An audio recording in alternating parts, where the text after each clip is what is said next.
holidays. Merry Christmas from all of us at WEFM to all of you.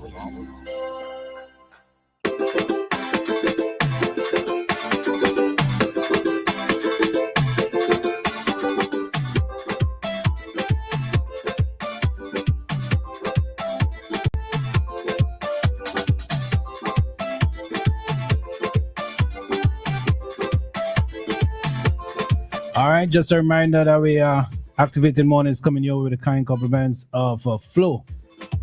So at this point in time, gonna having an interview with the folks at the Rotary Club.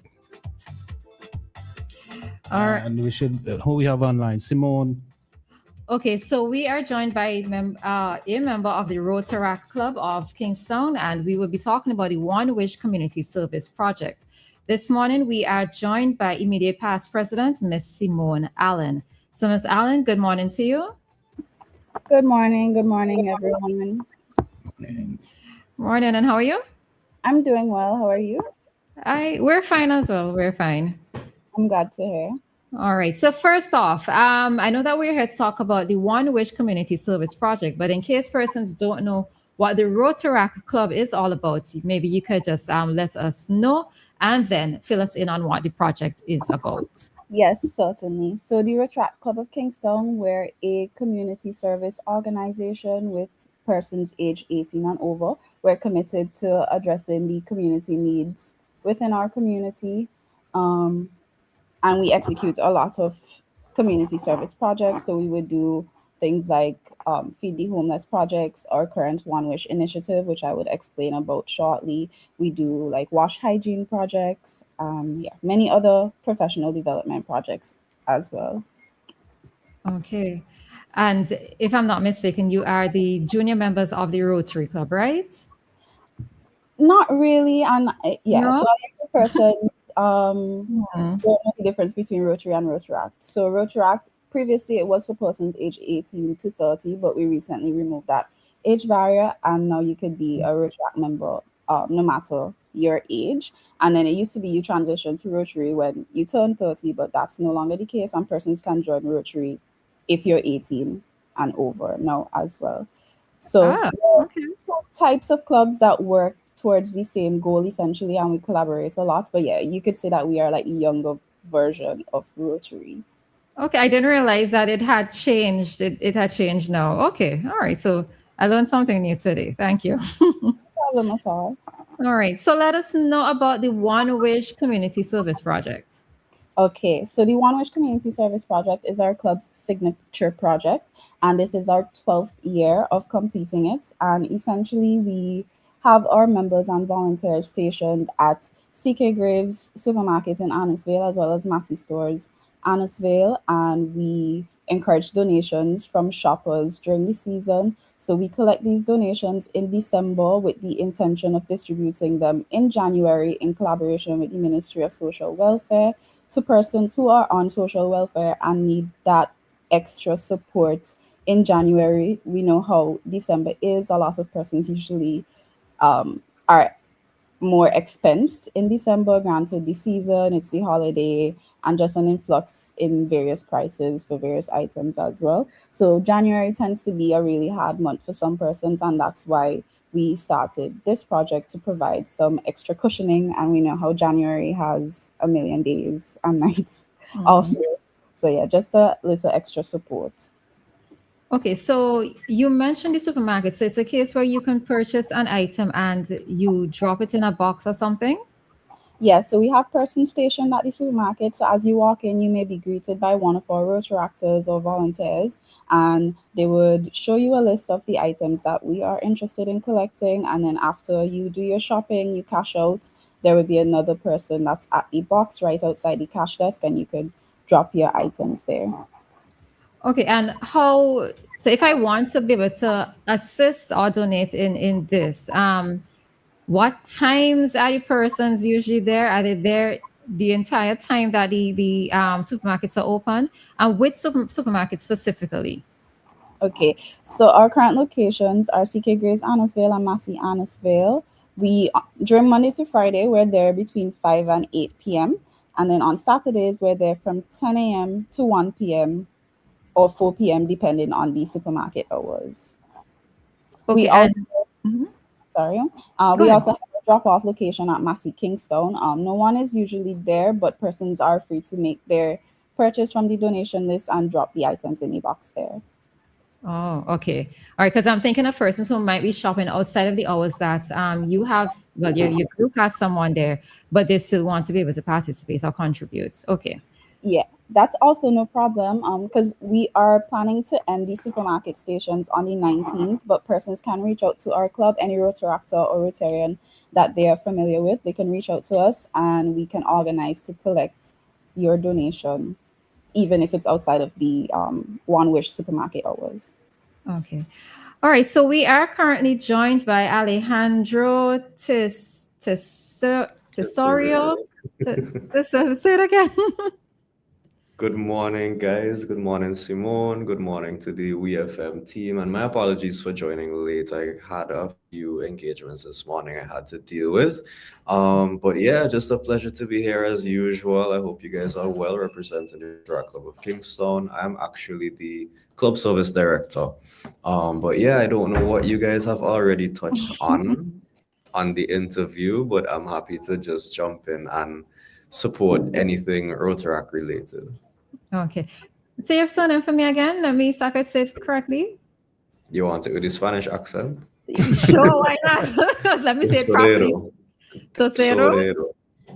Tesorero. Tesorero. Tesorero. Tesorero. All right, Yes. tesorero. All right. So when does this initiative actually end in terms of being able to make the donations? So It has the started. project it ends on this Friday, so the 19th. Yeah, the same day that we have the VAT-free shopping day is the final day of the project. So we actually encourage you that when you go out and you buy a little groceries, you buy a ham, you buy a stuff to nice up the Christmas, you drop a few things in the donation box as well. We'll be at Massey in Annesville, CK Graves in Annesville, as well as Massey Stony Ground. Okay. And when are you going to make the donations to the individuals? I know that you said that you're working along with social welfare departments, but okay, before knowing when you're going to make those donations, let's say I know of somebody within my community who maybe a family, a single parent with several children, and I wish to nominate or to let you know so that maybe you can give assistance there. Is that also possible? Yeah, man, for sure. I mean, this project is basically geared towards helping out anybody that's in need.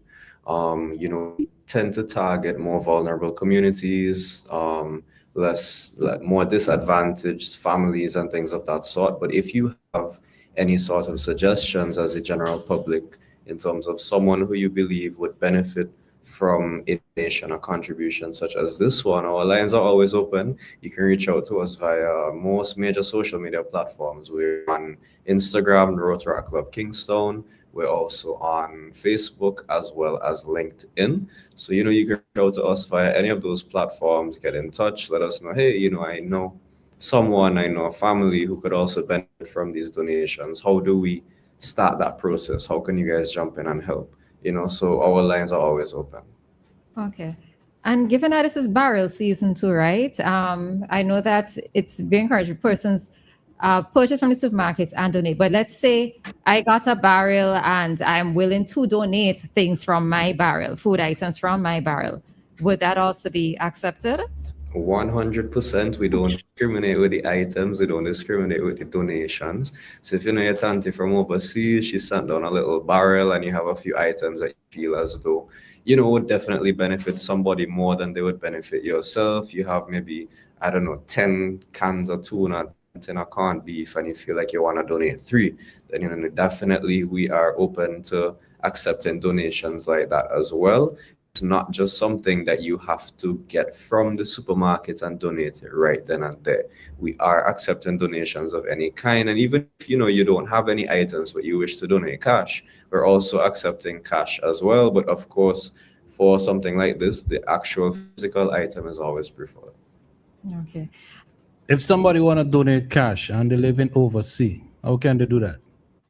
Ooh, I'll let my immediate past president answer that one. We do have online banking. I'm not sure how internationally open it is. I don't think it's very easy, but if you reach out to us, we can maybe figure out something. But Simone, I don't know if you have any explicit knowledge about that. Okay, thanks, Director Ali. Just to touch on what you mentioned, we do have a BOSVG account, so we can receive wire transfers, but we also know that there are fees associated with those wire transfers. So if someone is interested and wants to avoid all of those fees, they could possibly message us, just reach out to us, and we could possibly even organize something through Western Union and have one of our board members go to collect it. Yeah, just message us, and depending on the situation, whatever it is, we would find a solution to ensure that that donation is received. Okay. Correct. And what is your absolute deadline for receiving items? Well, we have the cutoff point of the 19th. However, if you come to us after the 19th and you say, hey, I wasn't able to make that deadline, I have a few things I want to donate, we still are going to be open to it, because I'm not sure if Simone would have mentioned prior, but the donation for these items actually happens in January, because, January is the longest month of the year. January is a year in itself. So we want to ensure that we ease the squeeze for the less fortunate within the month of January, given that it is a hard month. So instead of doing the donations in December, we actually defer this to January and give back then. So even if you miss the cutoff point of the 19th, we're still accepting donations. We're not going to turn you back. We're not going to say, no, we don't want your items. So, we're still going to be open for sure after the 19th, but that is the final day that you will see us out and about in the supermarkets. Okay. All right. So either Simone or Alejandro, you could just wrap up. Let us know why, as a public, we should get involved in this initiative. Again, remind us of the deadline. Make contact with either of you should we wish to. Well, we're encouraging persons to donate. All right. So how can we get in contact with you? Okay, Simone, you want to do the honors? I've been yapping a little bit. No problems, Director Ali. So as mentioned, you can reach out to us via Facebook, Instagram, TikTok, LinkedIn. We out there. Rotaract Club of Kingstown. That's ROTARACT. Rotaract Club of Kingstown. Just message us if you are interested in donating anything, and we would organize with you. Okay. Correct. All right. And don't forget as well, if you're interested in connecting with us at Rotaract Club of Kingstown, we're on most major social media pages on Instagram, Rotaract Club Kingstown. We're on Facebook. We are also on LinkedIn. And I just want to mention as well, I don't know if Simone would have brought it up before, but we actually have a mini fundraising project that's been going on for a few months. I don't know if you're familiar with 360 Bar in Annisville. But we've partnered with them to create a special drink called the Code Blue drink. It's an alcoholic drink. However, for every Code Blue that you purchase at 360, a percentage of those profits actually goes back to the club, which allows us to then, pour back into the community. So you are purchasing a drink for a cause. If you're listening to this and hey, maybe a liming this Friday, a liming over the weekend, you want to try something new, definitely head on down to 360 Bar in Annisville and order a Code Blue. Highly recommend it. Really good drink. Unfortunately, if you don't drink alcohol, we don't have the non-alcoholic version yet, but maybe for 2026, that will be coming on stream. But definitely, the Rotaract Club of Kingstown, we're a nonprofit organization. We focus on fellowship among our members, professional development, and just generally giving back to the community, ensuring that we're not only going about our daily lives and doing our work and doing this and doing that, but we're also pouring back into the society that has helped shape us as individuals. So yes, that is the Rotaract Club. And again, One Wish Project, we have so much going on. If you see us by the supermarket, feel free to donate and get in touch with us. Okay. I've never heard of a fundraiser being done in that way before, so that's interesting. The Code Blue, I've never heard of it before in terms of that type of fundraiser. So our team is very innovative. We have an awesome executive board, awesome members, very creative young folks. So yeah, we do appreciate the support and the compliment and the initiative. Okay. One- All right. So Simone, you Yeah, just one more thing, just to add to the Code Blue advisory as well. Just to give an idea that Rotaract also has an international reach because we recently received the first payout after the Code Blue has been launched. And the money that we received from that, you guys are familiar with Hurricane Melissa and the devastation that was caused to Jamaica. So we have a twin club, which is a club that we partner with in Jamaica. They're called the Rotaract Club of Ligony Plains, and the payout from or from all the funds will be used to support their relief efforts as they try to get back to some form of normalcy in Jamaica. So just okay. add a bit more there as well. Okay, very good. All right, so this brings us to the end of our interview with the Rotaract Club of Kingstown regarding their One Wish Community Service Project. We were speaking with immediate past President Simone Allen and the club service director Alejandro Tesorero. All right, I think I got it. Yay! All right, so we wish you all the best, not just as a club of voluntary service organization, but specifically with this project, the One Wish Community Service Project that you have going on, because this is going to help many persons within St. Vincent and the Grenadines. So all of us coming together to help each other. So all the best to you and your group with this, and Merry Christmas to all of you. Thank you, and same to you. Merry Christmas, guys. Season's greetings. Season's greetings. All righty. From fancy to petty St. Vincent, spread the love, joy, and peace for the holidays. Merry Christmas from all.